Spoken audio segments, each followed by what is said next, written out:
Experiencing crashes or freezes with your Dasher app on Android or iPhone? You're not alone. Let's address the most common causes and provide quick fixes. Crashes often result from unhandled exceptions in the code, while freezes typically occur when the app's UI thread is blocked by heavy data processing like GPS updates or order lists. First, try clearing the app's cache. On Android, go to Settings, Apps, Dasher, Storage, Clear Cache. For iPhones, you may need to offload or reinstall the app. Next, ensure your operating system is up to date. Android users on older devices may experience more crashes, so updating can help.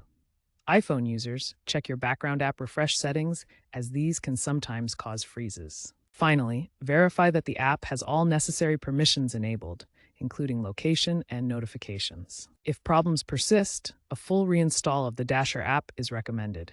If basic troubleshooting doesn't resolve the issue, consider these advanced fixes.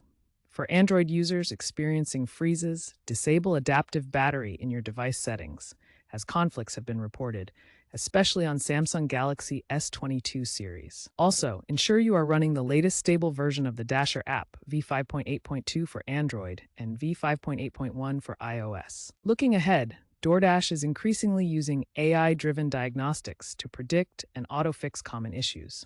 They are also exploring progressive web apps to mitigate app-specific bugs.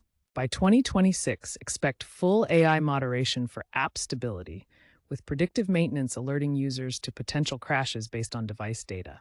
In the meantime, stay updated with in-app notifications for any critical fixes or server-side issues that may be affecting app performance.